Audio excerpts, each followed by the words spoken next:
2021년도에 첫 번째 수요 기도에 오신 여러분 모두들과 가정에서 또 온라인으로 예배하는 우리 모든 성도들에게 이번 2021년은 정말 기적 같은 하나님의 역사를 체험하는 멋진 일들이 여러분의 모든 삶 속에 가득하시기를 주님의 이름으로 축복합니다. 우리는 이 사무엘 상하를 통해서 신정왕국, 하나님이 통치하고 다스리는 그 나라가 다윗을 통하여 어떻게 이루어져 가고 있는가 하는 모습들을 우리가 살펴보고 있는데요. 우리가 분명히 깨닫는 거 한 가지는 뭔가 하면 우리의 연약함에도 불구하고 하나님께서 도와주심으로 말미암아 하나님의 그 선하신 역사 속에서 하나님의 신정왕국이 이루어져 가는 과정들을 우리에게 보여주고 있는 것입니다. 그래서 원수 마귀가 자주 신정왕국을 침범하고 신정왕국을 무너뜨리려고 애를 쓰지만 그 다윗의 마음속에 있는 예수님의 씨 때문에 이 신정왕국은 보호함을 입으면서 비틀거리면서도 하나님이 원하는 방향으로 나아가는 모습들을 우리가 지금 살피고 있는 거죠. 다윗이 범죄함으로 말미암아 여러 가지 어려운 일들이 지금 일어나고 있고 결국에는 압살롬에 의해서 이렇게 왕위가 뒤집혀지는 그런 일까지도 있었지 않습니까? 그런데 하나님께서 개입하셔서 그 모든 문제를 해결해 주셨죠. 그래서 지난주에는 우리가 자기를 위한 인생이 어떤 인생인가, 그것은 자기를 위하여 사는 인생의 마지막은 결국 헛될 뿐이다, 이 이야기를 우리가 들었고요. 그 다음에는 또 자기의 자랑이 수치거리가 된다. 그래서 압살롬이 자기가 자랑했던 그 머리털이 결국은 도망치다가 나무에 걸리는 바람에 대롱대롱 밀려서 비참하게 죽임을 당하고, 그리고 마지막으로 자기를 위하여 사는 인생은 자기도 망하지만 다른 사람도 망하는 사람이 된다, 이제 이런 말씀 우리가 들었습니다. 근데 새해 들어서는 오늘 이 말씀을 가지고 청량할 수 없는 하나님의 사랑에 대한 말씀들을 듣기를 원하는데요.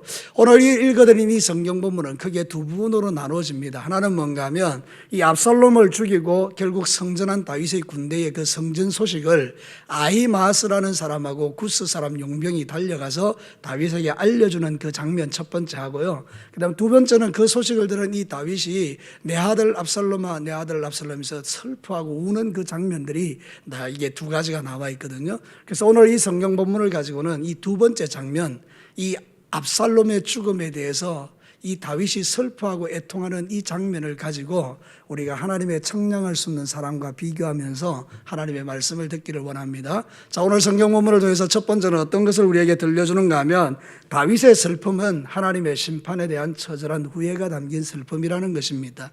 여러분, 우리 같이 한번 읽어볼까요? 천천히 시작. 다윗의 슬픔은 하나님의 심판에 대한 처절한 후회가 담긴 슬픔이다. 오늘 본문에 보면 이제 아히마아스 사독의 아들이 이 소식 성정보를 가지고 이렇게 다윗에게 달려오지 않습니까?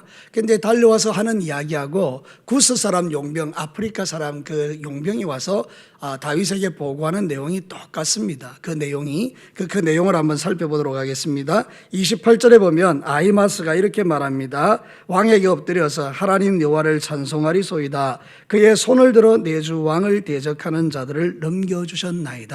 하나님이 손을 들어서 왕을 대적하는 사람을 하나님이 붙여주셨다, 뭐 이렇게 이제 이야기를 하는 거죠. 근데 여러분 31절은 여러분 한번 읽어보시기 바랍니다. 구스 사람이 하는 건데요. 같이 읽겠습니다. 시작. 구스 사람이 이르러 말하되 내 주 왕께 아랠 소식이 있나이다. 여호와께서 오늘 왕을 대적하던 모든 원수를 갚으셨나이다. 여러분, 아히마아스가 보고하는 내용과 구스 사람이 보고하는 내용이 다 똑같습니다. 하나님께서 당신의 원수를 당신의 하나님의 손에 붙이셔서 결국 그들을 다 없애고 승리하였습니다, 이 이야기인 거예요. 이 이야기를 뒤집어 말하면 뭔가 하면 하나님께서 당신의 대적을 심판하셨습니다, 이 이야기인 거예요. 그 원문의 의미가 뭔가 하면 하나님이 심판하셨습니다. 하나님의 신정왕국을 대적하고 계속해서 신정왕국을 무너뜨리는 그 악한 존재에 대해서 하나님이 심판하셨습니다, 이 이야기입니다. 근데 여러분, 그 이야기를 듣는 순간에 이 다윗은요 막 슬퍼하고 통곡합니다. 왜 그런지 아십니까? 이 내용의 의미를 정확하게 자기는 알고 있기 때문입니다.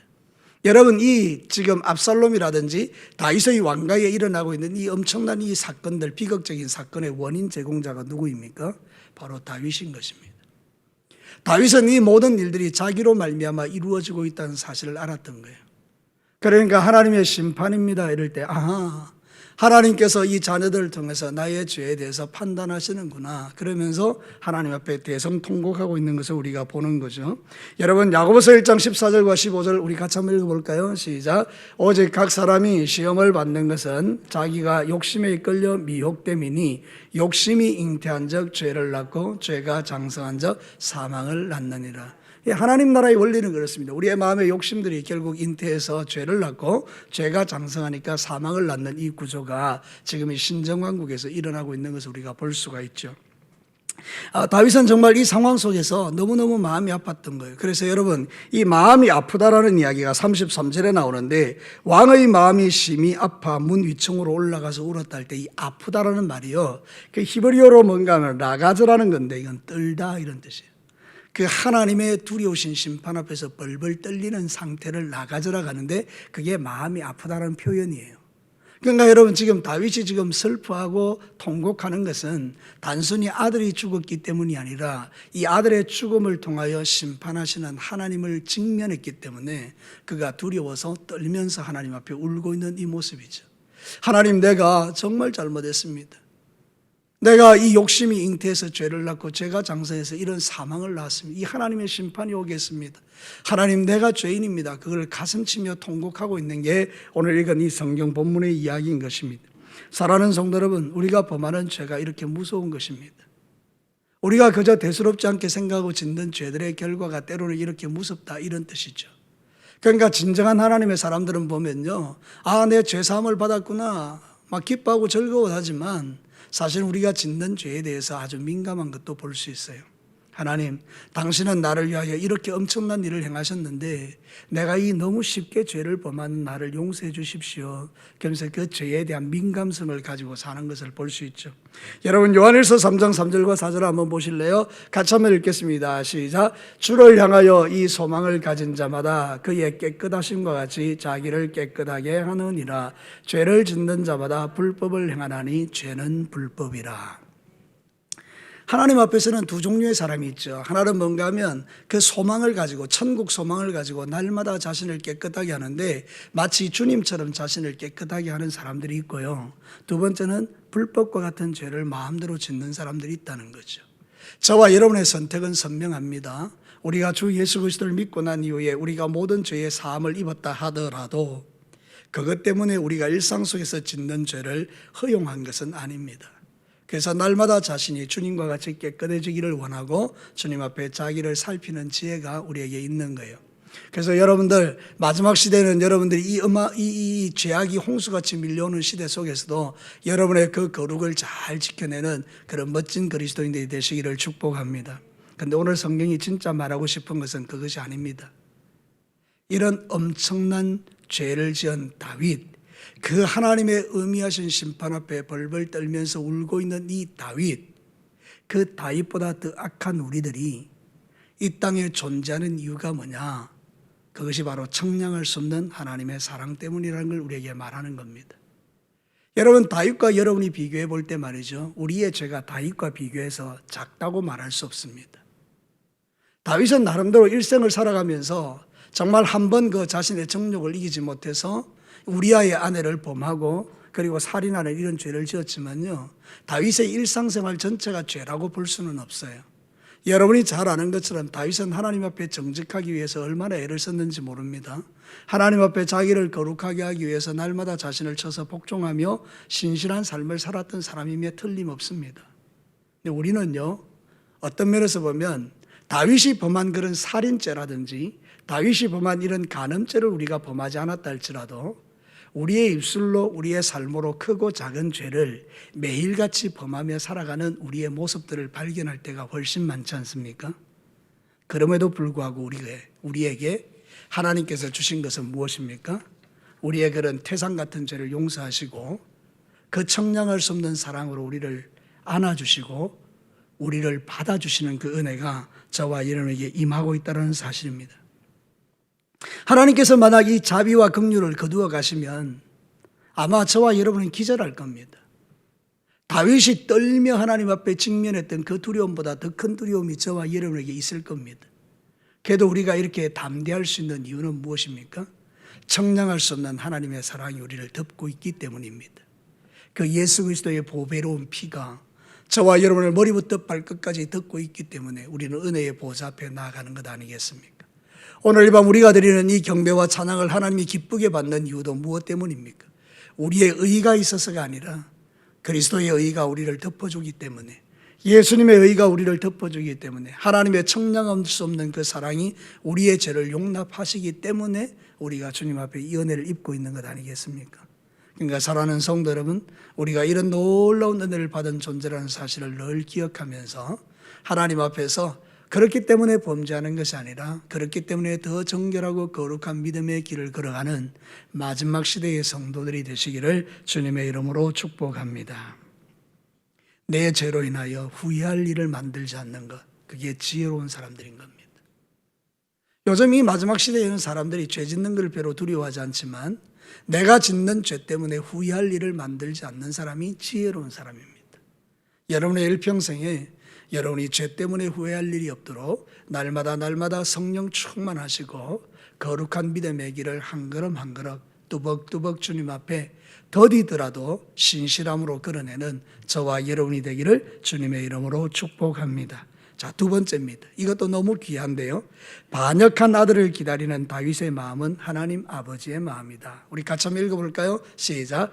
반역한 아들을 기다리는 다윗의 마음은 하나님 아버지의 마음이다.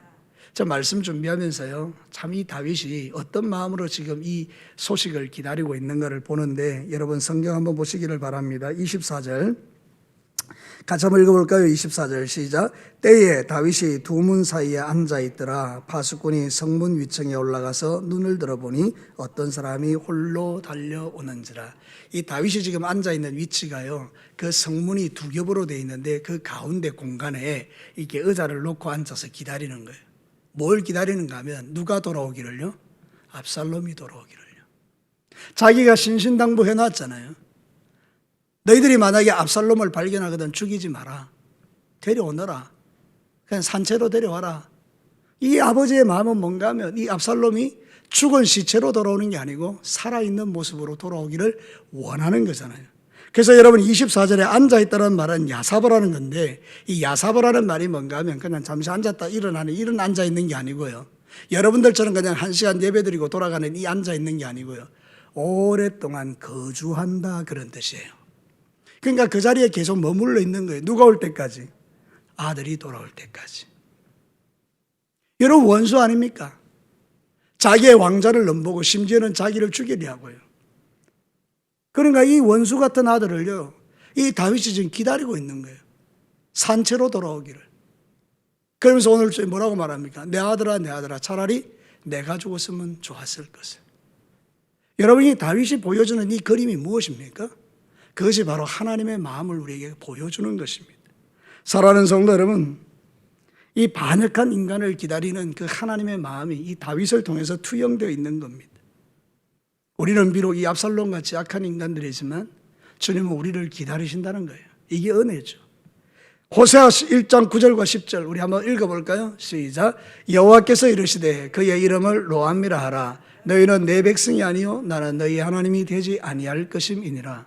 그러나 이스라엘 자손의 수가 바닷가의 모래같이 되어서 헤아릴 수도 없고 셀 수도 없을 것이며, 전에 그들에게 이르기를 너희는 내 백성이 아니라 한 그곳에서 그들에게 이르기를 너희는 살아계신 하나님의 아들들이라 할 것이니라.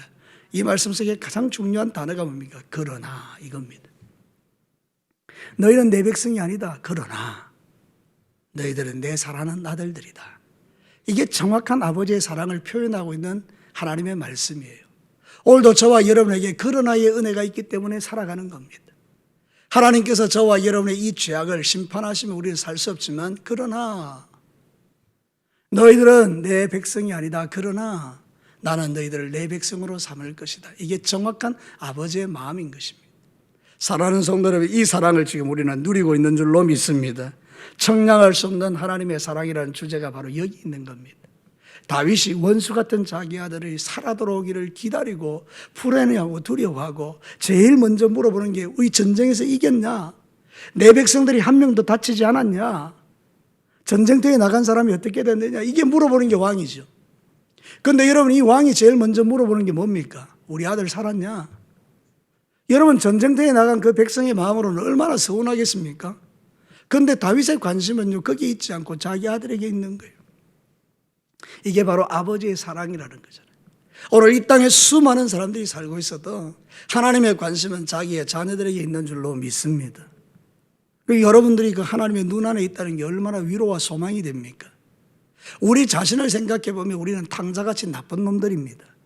근데 여러분, 하나님 우리를 그렇게 보지 않는 거예요. 원수 같은 우리를 그렇게 보지 않는 거예요. 마치 다윗이 그 아들을 돌아오기를 간절히 기다리는 것처럼 하나님은 우리가 당신에게 돌아오기를 기다린다, 그 말이죠. 그러니까 제일 지혜로운 사람은 뭔가 하면 범죄했을 때 주님을 멀리 떠나는 자들이 아니라 범죄했을 때 적극적으로 하나님께 와서 엎드려서 내가 잘못했다라고 고백하는 그 사람이 진짜 지혜로운 사람들입니다. 여러분이 일평생에 이 지혜를 놓치지 않게 되기를 축복합니다. 세상에서 가장 복된 사람은 자기가 죄인인 것을 깨닫는 자들입니다. 하나님, 나는 죄인입니다.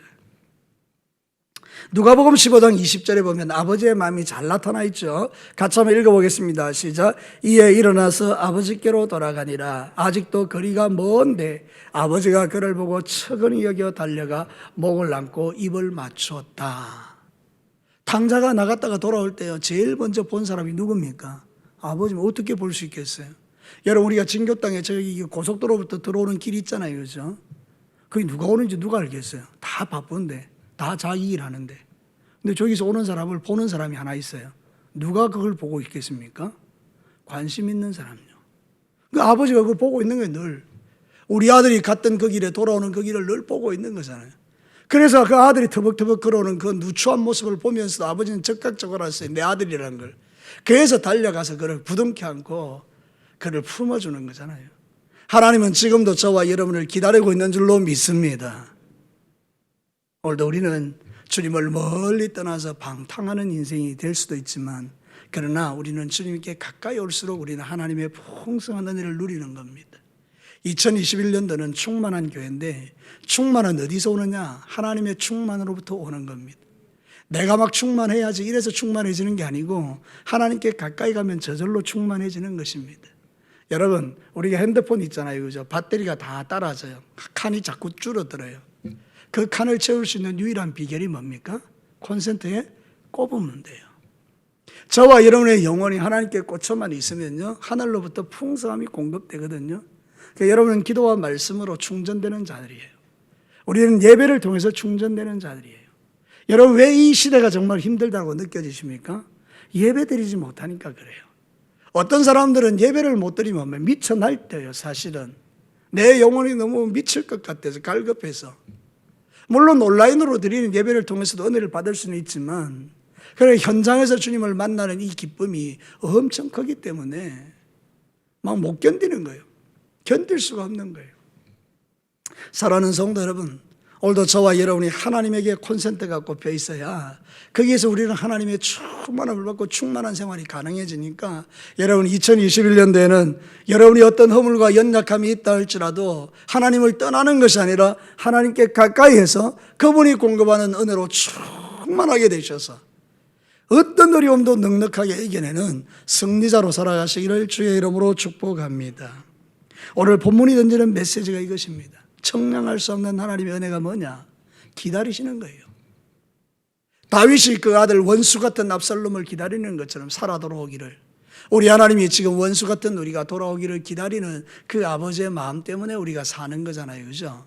그러니까 여러분, 하나님을 오해하지 마시고 그 주님 앞에 여러분이 자신이 죄를 지을 때마다 하나님께 가까이 가서 그분의 은혜를 힘입고 살아나고, 그러면서 동시에 여러분의 평소의 삶 속에서 죄 짓는 삶보다는 하나님과 충만한 교제를 통해서 늘 성령 충만하면 우리에게 그 죄의 유혹이 별 의미가 있겠느냐 이 말이죠.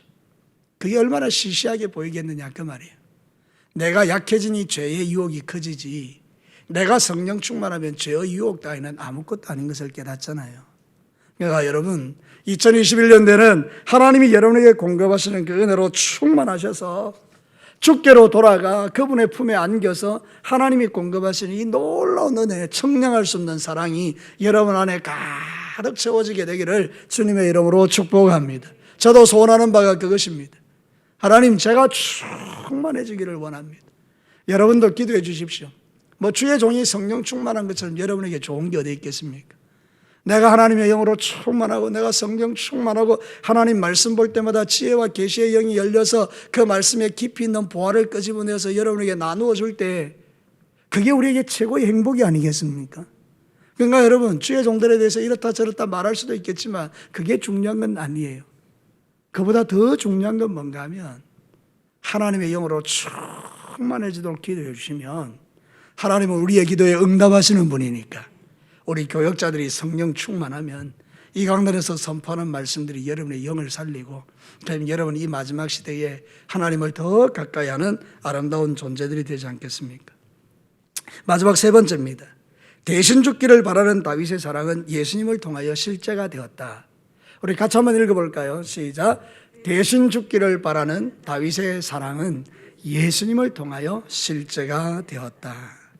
여러분 오늘 본문에서 가장 놀라운 고백이 33절이죠. 마음 아프죠. 한번 읽어볼까요? 시작. 왕의 마음이 심히 아파 문 위층으로 올라가서 우니라.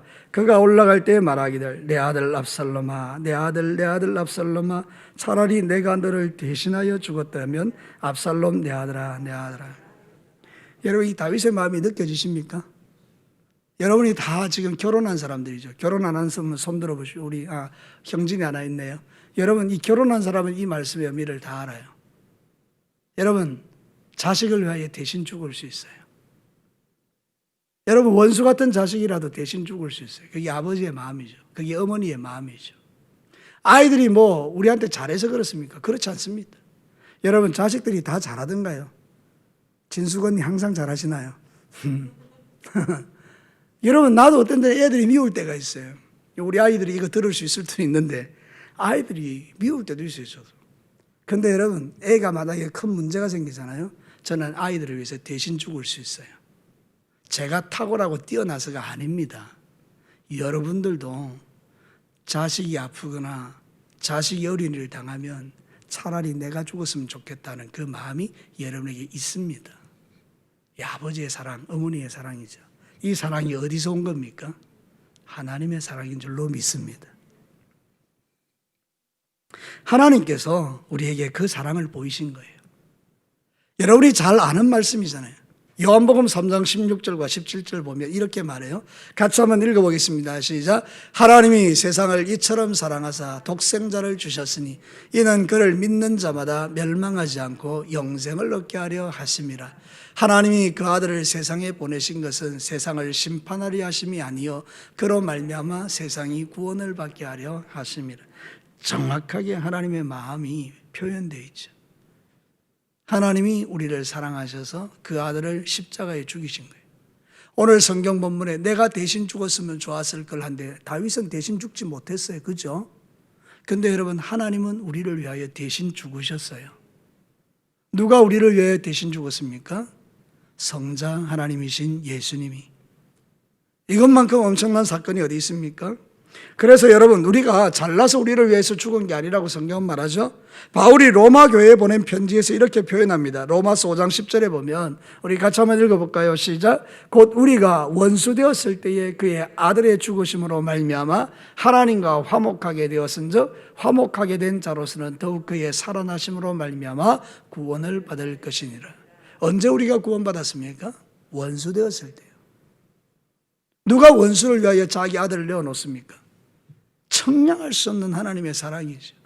오늘 이 다윗이 차라리 내가 죽었으면 그 마음은 하나님의 마음이고 그 하나님의 마음은 아들을 십자가에 죽여서 이루어 놓았기 때문에 예수님이 실제로 이 세상에 오셔서 죽으셨다. 그걸 우리는 오늘 성경을 통해서 깨닫는 거예요. 아, 정말로 하나님의 사랑은 청량할 수가 없구나. 고린도후서 5장 14절도 똑같은 이야기합니다. 같이 한번 읽어볼까요? 시작. 그리스도의 사랑이 우리를 강권하시는도다. 우리가 생각한데 한 사람이 모든 사람을 대신하여 죽었으므로 모든 사람이 죽은 것이니라. 한 사람이 예수님이 우리를 위하여 대신 죽었대요. 내가 죽어야 될 자리에 그분이 죽었대요. 이건 엄청난 사건이죠. 근데 우리는 이걸 머리로만 아는 거예요. 그러니까 별로 감동을 안 해요. 늘 듣던 말이에요. 근데 실제로 이 말은 너무나 능력 있는 말이에요. 예수님이 나를 위하여 대신 죽었다는 거죠. 나도 이제 죽은 거예요. 예수님이 십자가에 죽을 때 예수님 혼자 죽은 게 아니고 예수님이 십자가에 죽을 때 나도 그 십자가에 죽은 줄로 믿습니다. 예수님 부활하실 때 나도 함께 부활한 줄로 믿습니다. 예수 부활이 내 부활이잖아요. 그럼 예수님의 능력이 내 능력인 거예요. 예수님의 거룩이 나의 거룩인 거예요. 이게 바로 하나님 나라의 백성들이죠. 여러분, 하나님은 이런 은혜를 우리에게 주시기 위하여 십자가에 죽었는데 예수 믿는 사람이 너무 비실비실 살면 안 된다는 거죠. 그러니까 여러분들은 이 하나님의 청량할 수 없는 사랑을 깨닫고 나면 우리는 하나님 앞에서 좀 더 능력 있는 그리스도인들로 이 땅을 살아내셔야 돼요. 세상이 어떻게 우리에게 도전해 오든지 간에 그것에 우리가 굴복당할 필요가 없어요. 저는 이 안타까운 게 바로 그런 부분들이죠. 우리가 누구에게 충성하는가? 사랑하는 성도 여러분, 우리는 우리를 위하여 대신 죽으신 하나님에게 충성하는 거죠. 여러분, 하나님을 더 사랑하시기를 주의 이름으로 축복합니다. 이 청량할 수 없는 하나님의 사랑 때문에 그 아들을 대신 죽여서 나를 구원해 주셨기 때문에 우리는 이제 하나님 안에서 이 은혜를 누리고 사는 건데, 기가 막힌 말씀은요, 역시 바울이 로마 교회에 보낸 편지에서 이렇게 표현합니다. 로마서 8장 32절, 이거 정말 여러분들에게 심장에 새겨놓을 말씀 되기를 바라요. 같이 읽겠습니다. 시작. 자기 아들을 아끼지 아니하시고 우리 모든 사람을 위하여 내주시니가 어찌 그 아들과 함께 모든 것을 우리에게 주시지 아니하겠느냐. 여러분, 이 말씀을 믿으시면 아멘입니다. 우리를 위하여 아들을 아끼지 않고 주셨대요. 그런 하나님이 어찌 우리에게 더 좋은 것 주지 않겠느냐. 이게 바로 우리의 신앙 고백이거든요. 지금 우리가 당하는 고난도 좋은 것인 줄로 믿습니다. 장차 앞으로 하나님이 저와 여러분을 위하여 더 좋은 것을 주실 줄로 믿습니다. 저는 오늘 이 말씀을 보면서, 하나님의 말씀을 준비하면서 또 하나님의 마음을 느끼면서 정말 이 청량할 수 없는 하나님의 사랑을 다시 한번 깨닫게 돼요. 내 아들 압살롬아, 내 아들 압살롬아, 차라리 내가 대신 죽었으면. 그 간절한 마음이 아버지의 마음인 것. 그래서 우리가 죄로 인하여 지옥불에 떨어지는 걸 보면서 안타까워하시고 차라리 내가 대신 죽자. 그리고 그 아들 예수님이 십자가에 죽어서 우리에게 이루신 이 놀라운 구원의 은총을 말씀을 통해서 발견하는 거죠. 인간적으로 보면 다윗의 군대는 대간이 섭섭할 만한 이야기지만 하나님이 말씀해 주고 싶은 것은 그거예요. 하나님의 사랑이 얼마나 큰가. 저와 여러분은 이 크신 하나님의 사랑을 지금도 누리고 있는 줄로 믿습니다. 말씀을 마치겠습니다. 여러분, 오늘 이 성경 본문을 통해서 하나님이 우리에게 들려주는 몇 가지 메시지를 한번 주목해 봅시다. 첫 번째는 다윗의 슬픔은요, 그 하나님의 심판에 대한 처절한 후회의 슬픔이에요. 이 원인 제공자가 자기인 것을 깨닫고 하나님 앞에 처절하게 슬퍼하는 거예요. 그런데 그 속에서도 하나님의 사랑이 들어있죠. 우리가, 이 다윗보다 더 악한 우리가, 심판받아 마땅한 우리가 그 하나님의 사랑 때문에 심판받지 않고 살아가는 것, 그게 얼마나 감사한가. 두 번째는 반역한 아들을 기다리는 그 아버지의 마음이 탕자를 기다리는 하나님의 마음이요, 오늘 우리가 주님 앞에 가까이 오기를 원하시는 아버지의 마음이다. 그걸 우리는 깨닫는 거죠. 가장 중요한 것은 무엇입니까? 대신 죽기를 바라는 다윗의 그 사랑은 예수님을 통하여 이 땅에서 실제가 되었다. 우리는 이미 그 사랑 안에 있다. 그것이 감사한 것이고요. 주님 오시는 그날까지 우리를 위하여 자기 아들을 아끼지 않고 내어주신 그 하나님의 사랑이 이제 우리를 위하여 무엇을 주지 않겠느냐는 그 하나님의 음성을 들으면서 여러분, 세상을 살아갈 때 낙심하지 말고 그 소망 가운데 오늘도 기도하면서 여러분의 모든 기도가 주 안에서 다 응답받는 복 있는 수요 예배가 되시기를 주님의 이름으로 축복합니다. 우리 같이 한번 기도하겠습니다.